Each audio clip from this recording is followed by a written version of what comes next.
ഇടശ്ശേരി ഗോവിന്ദൻ നായരുടെ ഭൂതപ്പാട്ട് എന്ന കവിതയുടെ ദൃശ്യാവിഷ്കാരം. അമ്മ എന്ന വാക്കിനേക്കാൾ മഹത്തരമായ മറ്റൊരു വാക്ക് ഈ ലോകത്തില്ല.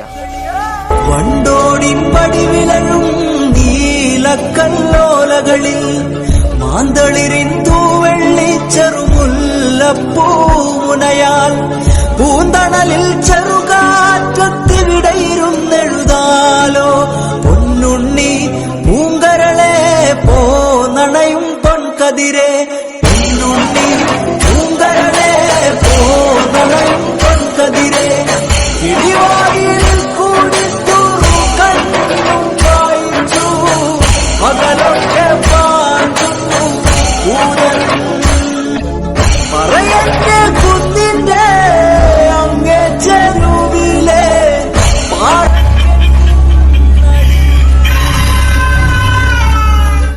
കിളിവാതിലിൽ കൂടി തുറു കണ്ണും കായിച്ചു മകളൊക്കെ